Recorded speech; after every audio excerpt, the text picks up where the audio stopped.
this is a democracy. This is a parliamentary democracy.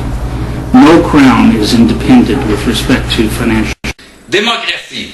Nous sommes une démocratie parlementaire. Aucune société d'État n'est indépendante au regard des finances publiques. Les mots sont de M. Flaherty, ministre des Finances du gouvernement fédéral, qui se prononçait lors d'une séance du comité sénatorial des finances publiques le mercredi 22 mai dernier. L'argument semble aller de soi, et pourtant il fait controverse et achoppe que la société d'État s'appelle Radio-Canada.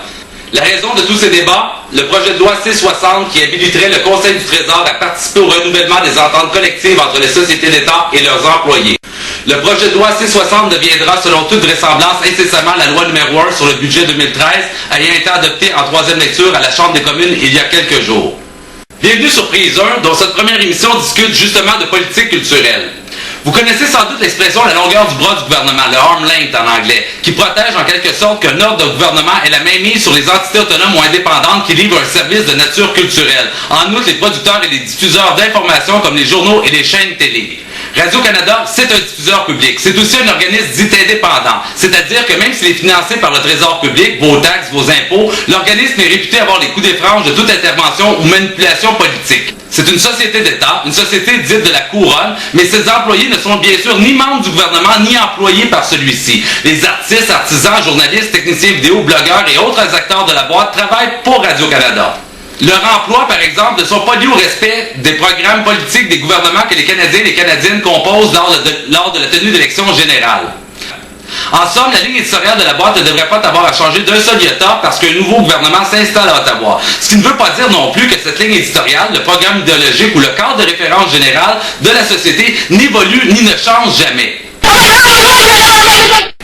L'indépendance de la société d'État garantit en quelque sorte que si de tels changements se produisent, l'administration publique les supporte et n'intervient pas dans le processus. Même si demain tous les journalistes de Radio-Canada devaient tomber à bras raccourcis sur le gouvernement, cette indépendance de la société d'État garantit que le gouvernement devrait limiter les manifestations de sa désapprobation à la contre-argumentation sans que la rhétorique employée ne laisse planer de doute, par exemple, sur le prochain budget qui sera alloué à la boîte.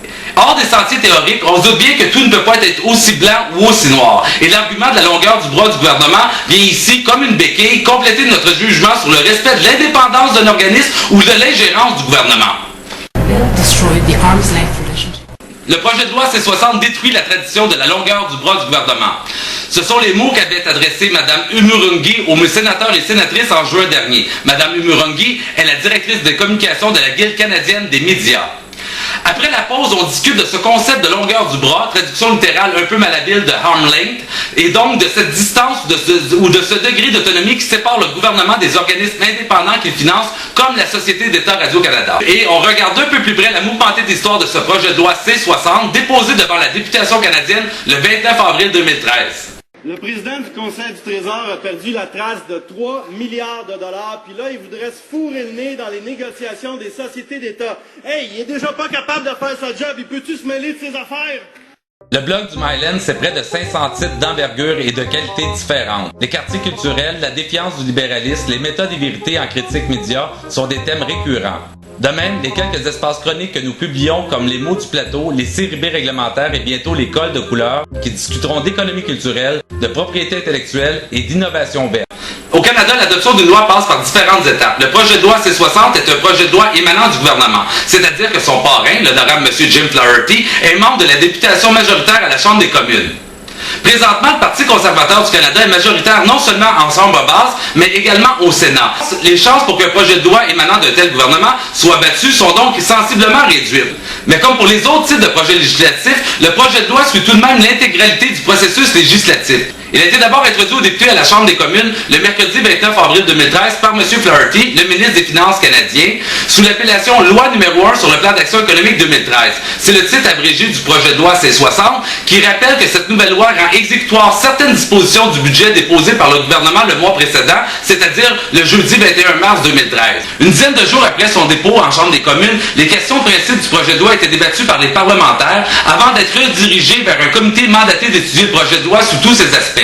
À cette étape, le mardi 7 mai 2013, l'opposition officielle par l'entreprise de l'honorable Peggy Nash a mis de l'avant que les Canadiens et les Canadiennes seraient mieux servis si l'immense projet de loi C-60 était segmenté et renvoyé à différents comités, plutôt qu'être transmis comme un seul projet au comité des finances. cela suscite également d'énormes questions sur l'indépendance d'institutions comme la Radio-Canada ou la Banque du Canada. Les Canadiens et les Canadiennes de par le pays écrivent au Parlement pour exprimer leurs préoccupations, disant que les changements apportés par le projet de loi Omnibus 3 méritent plus de débats que le temps qui leur est concédé. Vu que c'est la 3e année que nous avons des omnibudgets, les Canadiens devraient mettre fin à cette pratique. Comme plusieurs des projets de loi déposés depuis que le Parti conservateur a pris les rênes du Parlement en 2006, le projet de loi C-60 est très dense et couvre en effet beaucoup d'intérêts, ce qui rend parfois difficile de cadrer l'interprétation des objectifs qu'il poursuit. Par exemple, c'est officiellement sous l'angle de la viabilité financière des sociétés d'État qu'il faut approcher l'éventuelle loi portant exécution de certaines dispositions du budget déposé au Parlement le 21 mars 2013 et mettant en œuvre d'autres mesures. Même si parmi ces sociétés d'État figure la Société Radio-Canada, diffuseur public dont la longueur du bras du gouvernement semble indispensable à respecter, surtout si on ajoute à ses fonctions culturelles son service des nouvelles et l'ensemble des pratiques journalistiques. Même s'il n'existe pas une tradition de la poursuite du bonheur dans la culture politique canadienne, le Canada demeure une démocratie libérale qui prévoit une certaine neutralité de l'État sur le plan des valeurs, afin que le gouvernement ne s'ingère pas dans les choix qu'opère la concitoyenneté pour atteindre ce bonheur. Moyennant bien sûr que les moyens entrepris pour accomplir ces objectifs ou réaliser leurs rêves demeurent dans un cadre légal. Or, les véhicules culturels comme la Société Radio-Canada sont d'importants vecteurs de valeurs qui, par itération, on parle en plus ici d'un média de masse, imprègnent une conception du bien et du mal, du beau et du laid, mais aussi du vrai et du faux dans la population. Sans même déjà penser à l'institution culturelle pour des raisons de liberté de presse, la longueur du bras du gouvernement demeure un précieux outil pour qualifier les incidences de ce projet de loi. Le concept de longueur du bras du gouvernement cherche à soutenir les gouvernements qui souhaitent soutenir ce principe fondamental des démocraties libérales qui prévoit que le gouvernement doit sensiblement rester neutre quant aux valeurs de leur concitoyenneté. Tout ça pour dire que la longueur du bras du gouvernement se traduit généralement par une multiplication des canaux et des acteurs entre le gouvernement et le terrain. Les organismes indépendants dans ce paysage constituent l'un de ces fils qui protègent la population contre une ingérence abusive du gouvernement dans leur conception du bien, du mal, du beau, du laid, mais aussi du vrai et du faux. On écoute Mme Carmel Smith, présidente nationale de la Guilde canadienne des médias, devant le comité sénatorial des finances publiques le jeudi 6 juin dernier, illustrer l'existence de ces fils qui préservent l'autonomie de Radio-Canada. Et on revoit le principal angle de contestation de la Guilde canadienne des médias par l'entremise de la déclaration de Mme Jeanne d'Arc Umurongi, la directrice des COM de cette même Guilde. La Guilde canadienne des médias représente environ 6 000 travailleurs et travailleuses des médias, dont ceux et celles de Radio-Canada. En réponse à votre question, je dirais que comme le président de CBC Radio-Canada est nommé par le gouvernement ainsi que le conseil d'administration, d'après vous, il s'agit de la direction qui approuve l'orientation de l'entreprise. Et c'est le cas. Cette gestion est assurée depuis des décennies. Nous ne voyons pas pourquoi il faudrait changer ce mode de fonctionnement à l'heure actuelle.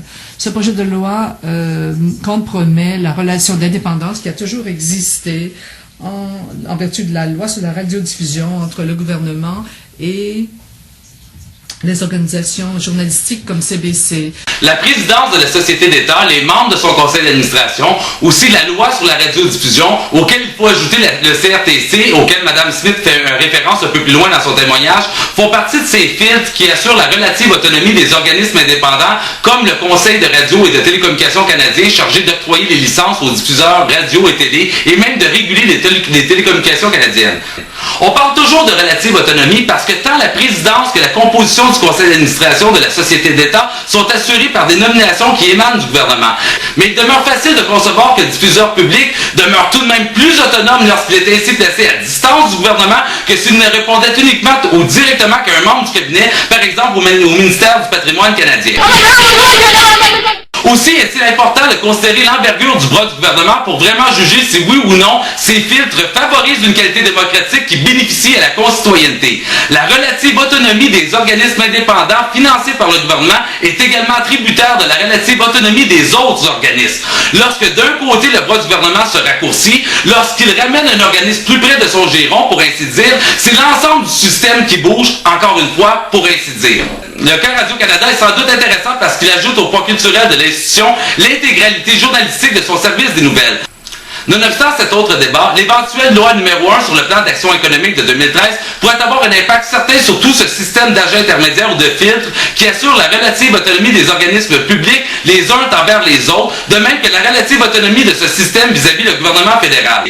En regard de cette loi et du poids de Radio-Canada comme institution culturelle, c'est toute la politique publique culturelle canadienne qui doit être considérée et qui subit un changement dès lors que le bras du gouvernement raccourcit pour entretenir des nouveaux rapports avec son diffuseur public.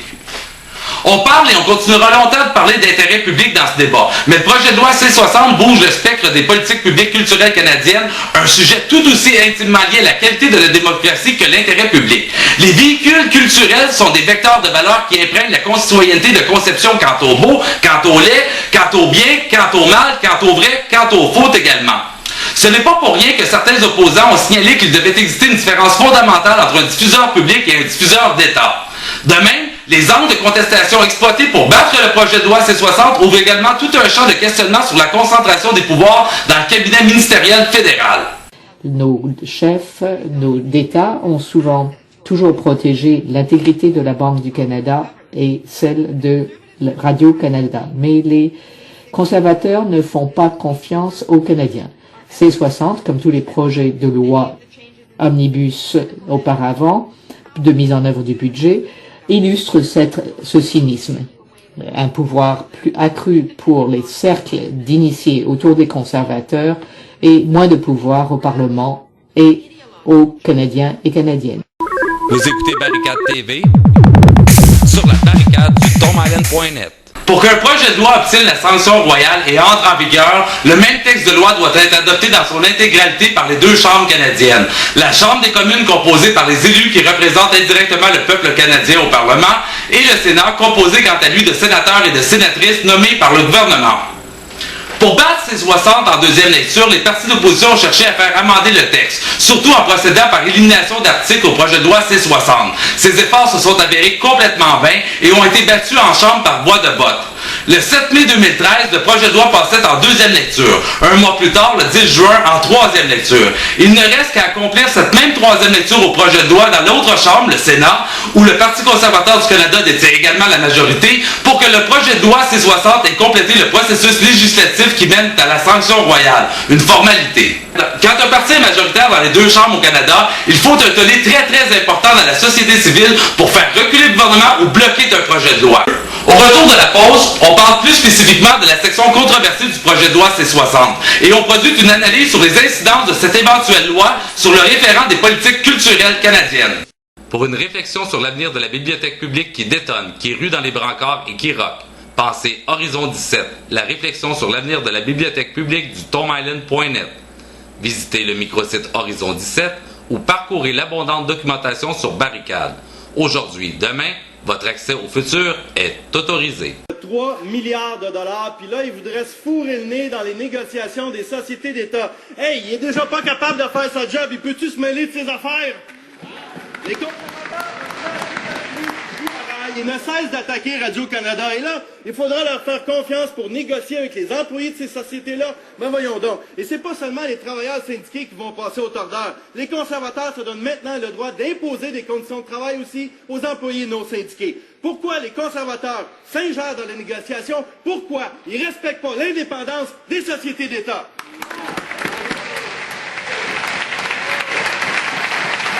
L'honorable président du Conseil de Trésor. C'est complètement faux, Monsieur le Président. Je peux dire que c'est en définitive du gouvernement que relèvent les finances des sociétés d'État. Nous devons nous assurer que les coûts sont soutenables. Le plan d'action économique 2013, Monsieur le Président, indique que le gouvernement se penchera sur les possibilités d'améliorer la viabilité financière des sociétés d'État, y compris des niveaux de rémunération. Monsieur le Président, it's important that we respect. Il est important que nous respections les contribuables et l'argent des contribuables. Nous devons donc assumer cette responsabilité au sein du gouvernement et auprès des sociétés de la Couronne. Nous allons tout à l'heure entendre la fin de cet échange plutôt musclé entre l'honorable M. Boulris et le président du Conseil du Trésor, l'honorable M. Tony Clemens. et même l'extrapoler légèrement pour mieux en discuter en regard de notre propos sur les politiques culturelles. Sur le plan strict de l'échange que nous venons d'entendre, on peut déjà reconnaître la position du gouvernement, celle que nous avions identifiée ensemble dans la première partie de l'émission, comme l'angle sur lequel le projet de loi Mammouth devrait être officiellement approché, c'est-à-dire la viabilité financière des sociétés d'État. Si la raison de tous ces débats pour notre propos sur les politiques culturelles peut se limiter à l'inclusion de la Société d'État Radio-Canada dans le giron de la section 17 du projet de loi C-60, la présence appréhendée, la surveillance, diront certains, du Conseil du Trésor lors du renouvellement des ententes collectives entre les employés des sociétés d'État et leurs employeurs inquiète tout le monde. De chef les principaux intéressés, tant les patrons que les syndicats des employés de ces sociétés d'État qui, je le rappelle, sont ici les employeurs. Ces sociétés d'État emploient, encore une fois officiellement, les ressources humaines, financières et autrement technologiques ou matérielles dont elles disposent au nom de la reine. C'est sans doute un peu pompeux comme langage aujourd'hui, mais pour le dire autrement, disons que c'est ce qui permet à ces sociétés d'État de pouvoir prétendre à ce degré d'autonomie, à cette relative indépendance qui doivent caractériser les organismes indépendants financés par le Trésor public et très concrètement, vous l'aurez deviné, par le Conseil du Trésor, ministère chargé d'allouer les crédits budgétaires. En général, lorsqu'une négociation est sur le point de déraper, on pense faire appel plutôt à un arbitre, un modérateur capable de couper la poire en deux. Pas exactement ce que laisse supposer le projet de loi où le Conseil du Trésor s'abroge un peu le droit d'être juge et partie. On écoute la fin de l'échange entre M. Alexandre Boulris et M. Tony Clements et on revient tout de suite après sur ce point précis. From CBC de Radio-Canada à Post-Canada à Via Rail, les conservateurs s'arrogent maintenant de vastes nouveaux pouvoirs en matière de négociation collective au sein des sociétés d'État. D'une part, les conservateurs disent que ces sociétés sont indépendantes. D'autre part, ils foulent aux pieds la négociation collective. Et ce ne sont que les dernières attaques des conservateurs à l'endroit des droits des travailleurs. Pourquoi se servent-ils de leur budget d'exécution, de leur projet de loi d'exécution du budget pour nuire à la négociation collective dans les sociétés d'État? Le président du Conseil du Trésor. Monsieur le Président, nous, de ce côté-ci de la Chambre, nous défendons les contribuables, la reddition de comptes. Mais, Monsieur le Président, je ne peux passer sous silence le fait que le député a fait une blague il y a un moment au sujet des activités antiterroristes. Vous écoutez Barricade TV sur la barricade du tomalène.net. Juste avant l'extrait vidéo, nous nous rappelions que les sociétés de la Couronne, par un détour de langage qu'aujourd'hui semble pour le moins daté, embauchaient et employaient leurs ressources de manière relativement indépendante des volontés du gouvernement. Un peu comme si les textes de loi leur garantissaient ce degré d'autonomie, cette marge de manœuvre qui permet aux sociétés d'État de, pour ainsi dire, se substituer à la Couronne pour s'élever au rang d'interlocuteurs capables d'interagir avec l'administration publique de 1 à 1. Et non pas dans une posture qui s'apparenterait à celle d'un débiteur ou d'un constant quémandage, pour le dire un peu méchamment. Contrairement à ce gouvernement, les Canadiens comprennent que la SRC a été créée au départ comme étant une société d'État indépendante pour qu'il n'y ait pas d'ingérence politique. C'est le gouvernement qui fait les nominations au conseil d'administration et qui détermine le budget global de la SRC, mais la société d'État a toujours joui d'une indépendance lorsqu'il s'agissait de déterminer qui devrait travailler là et combien ces personnes devraient gagner. Lorsqu'on lit le texte de loi soumis aux parlementaires, il est impossible d'ignorer l'ironie. D'abord, on utilise le vocable « gouverneur en conseil » pour signifier que le gouvernement agit pour et par sa majesté et que celle-ci, par l'entremise du gouvernement, donc, ordonnera dorénavant aux sociétés d'État de faire approuver par le Conseil du Trésor son mandat de négociation. Vous aurez compris que, dans tous les cas de figure, l'actuel gouvernement choisit ici de raccourcir son bras, c'est-à-dire de réduire le degré d'autonomie de ces sociétés d'État et, absolument, de relativiser un peu plus leur degré d'indépendance. Un peu comme si un parent décidait d'aller faire une épicerie à son rejeton récemment parti dans le logement plutôt que de le laisser mettre de dépenser le même montant pour une raison ou une autre. Rien pour déchirer sa chemise, vous me direz, sans doute avec raison. Sauf qu'il est important de se souvenir que tous ces mots de vocabulaire, tous ces mécanismes sont virtuellement en place pour assurer une certaine autonomie à ces organismes. Dans le cas de Radio-Canada, entre autres, il est bien sûr impératif que cette autonomie s'étende à l'intégrité journalistique, mais également à sa programmation. Voudrait-on, par exemple, que la Radio-Can soit mandatée uniquement de passer des films approuvés par le gouvernement, mandatée uniquement de programmer des émissions qui soutiennent le bon ordre et le bon gouvernement avec des cachez-moi ce bout de sein qui dépassent au plus vite, sinon le Conseil du Trésor risque de débarquer et de couper dans l'épicerie? Déjà que la Radio-Can semble peiner à renouveler ou rajeunir son auditoire, cette vision du futur laisse pour le moins pantois. Quand on nous souffle à l'oreille qu'il faut comprendre qu'on cherche à assurer la viabilité financière de ce qui est, pour plusieurs Canadiens et Canadiennes, une institution. Dans une perspective de progrès social, C60 prévoit non seulement la présence ou l'observation plus ou moins active du Conseil du Trésor lors des négociations entre les sociétés d'État et leurs employés, mais aussi un gros bâton, une sorte de veto où le gouvernement pourrait décider qu'une entente qui surviendra entre les employés et les sociétés d'État doit tout simplement être déchirée faute de satisfaire le gouvernement. Rappelez-vous que lorsque le gouvernement décide d'octroyer, par exemple, 1 milliard de dollars de budget à la Société Radio-Canada, celle-ci doit composer avec ce budget et que l'organisation doit donc déjà opérer des choix à la table de négociation. Augmenter un poste de dépense pour satisfaire les employés ou permettre une meilleure réalisation de la mission de l'institution entraîne nécessairement que d'autres postes de dépenses soient revus et probablement à la baisse. Advenant que la présidence, le conseil d'administration et l'équipe de négociateurs de la Société d'État peuvent être complètement disjonctés et que la Société d'État signerait une mauvaise entente collective en regard de sa propre pérennisation, le gouvernement a déjà les clés de la maison pour décider du niveau de financement de la Société d'État. C'est-à-dire qu'il est déjà habilité à augmenter ou réduire le budget de ces sociétés d'État, sans véritablement avoir à tenir compte de ce que la présidence, le conseil d'administration, les syndicats, les employés ou même la population générale jugerait nécessaire, voire même très nécessaire, pour assurer le bon fonctionnement de la société d'État ou pour que puisse se réaliser mieux sa raison sociale. Vous avez sans doute la puce à l'oreille depuis le début. Un tel débat sur la viabilité financière des sociétés d'État ne cherche pas tant à éliminer le gaspillage qu'à contrôler les budgets de sorte qu'une porte puisse toujours être ouverte pour réduire ces budgets. Cependant que de l'autre côté de la table, on voudrait bien sûr s'assurer que des augmentations de salaire décentes puissent être octroyées aux employés sans que le boss n'ait à couper sur les petits crayons dans la papeterie, sur les heures travaillées, puis finalement réduire ses effectifs ou augmenter les charges de travail. Vous avouerez quand même qu'avoir une porte ouverte pour couper dans les budgets des sociétés d'État sonne quand même plus drastique qu'avoir les clés de la maison en main. De même, ces illustrations, ces caricatures rhétoriques, diront sans doute certains, illustrent encore une fois très bien comment un projet de loi comme C60 réduit la longueur du bras du gouvernement.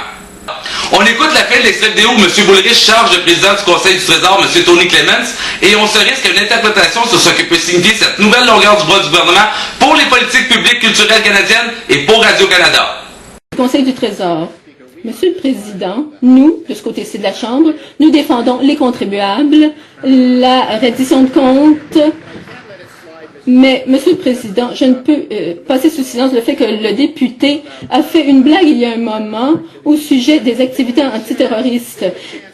Ces députés ont eu la chance la semaine dernière de voter pour un projet de loi qui aurait permis d'améliorer notre capacité de lutter contre le terrorisme. Ils ont voté contre.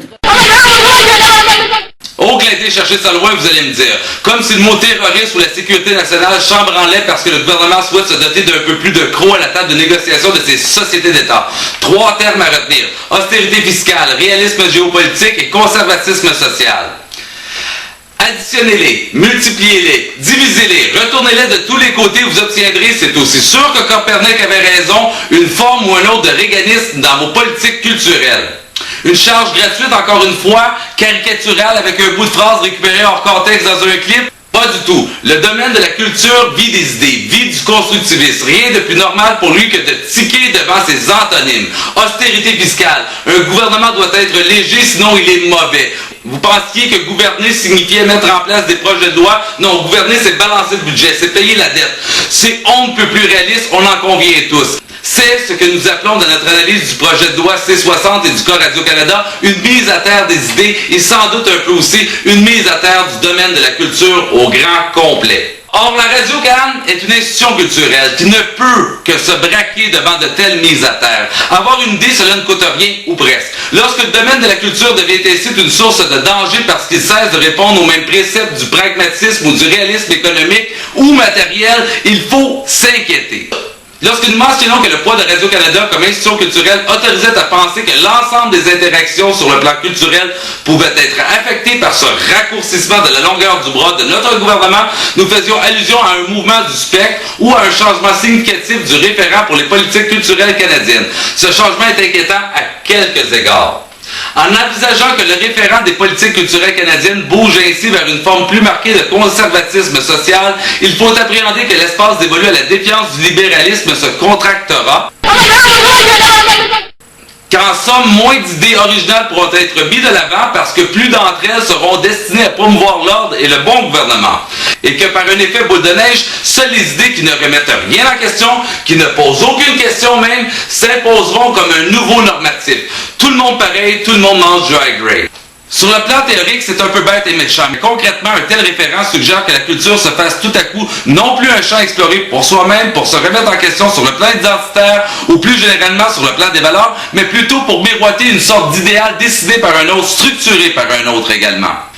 Le réganisme culturel, par exemple, d'après la présidence de Ronald Reagan aux États-Unis, se définit par la production de véhicules artistiques ou culturels destinés à faire la monstration que les noyaux familiaux équilibrés, sécurisants et autonomes permettent des jeunesses et des vieillesses mieux accomplies. En retour, le constructivisme y est présenté comme dangereux parce qu'il n'est jamais véritablement possible de déterminer quel intérêt ces idées servent et où elles mèneront advenant qu'elles soient récupérées politiquement, économiquement, socialement, culturellement, voire artistiquement. Le film Juno mettant en vedette Ellen Page et réalisé par Jason Reitman raconte l'histoire d'une jeune femme, d'une adolescente, qui doit affronter une foule de questionnements, des questionnements peut-être trop sérieux pour son âge, lorsqu'elle apprend qu'elle porte un enfant. On regarde ensemble 2 extraits. Le premier retenu parce qu'il singularise une scène de famille avec les 2 parents, et le deuxième, en anglais malheureusement, où la jeune femme rencontre une militante pro-vie qui lui enseigne que le fœtus qu'elle porte a probablement déjà des ongles. On notera dans les 2 cas comment le film se fait un véhicule de valeurs familiales où la jeunesse occupe un rang subadulte, où la jeunesse constitue une étape préparatoire et où la guidance des parents est nécessaire pour assurer l'ordre. Un paradigme qui va parfois jusqu'à évoquer l'idée du bon gouvernement pour la paix, l'ordre, la justice et pourquoi pas la morale. Vraiment ? Je suis enceinte. Le gamin, c'est qui? Le bébé, je sais pas, j'ai pas Qui est tellement... le père de cet enfant, Juno? Polly Blicker. And it has fingernails. Fingernails? Really?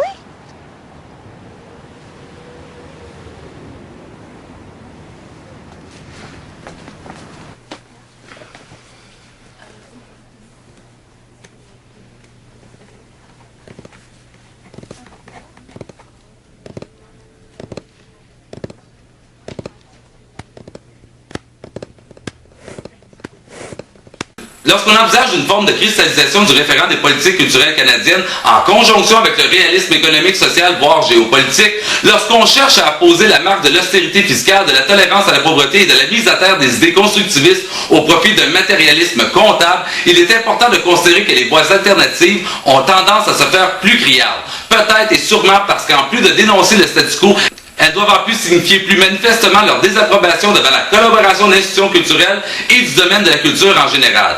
Avec un ordre qui se veut plus ou moins immuable et où les enfants sont des pions quelconques en attendant d'être grands, si ce n'est d'être très très grands, très très vieux, avant de finalement parler, oser, prétendre incarner d'une identité propre, une identité qui se comptabilise autrement que par le salaire, voire qui ne se comptabilise pas du tout et qui échappe et dépasse bien sûr à toute logique monnayable parce qu'il rejoint le sens profond de l'humanité. Fini donc le temps où l'on pouvait penser que voir un homme noir à la télé pouvait combattre d'une manière ou d'une autre le racisme, à moins que l'émission rapporte un tel succès qu'elle fasse de l'homme noir en question un multimillionnaire qui converge de première page en première page. Et blanc pour le capital social. Aux poubelles les belles théories, c'est ça l'austérité fiscale apposée aux politiques culturelles sans trop de discernement.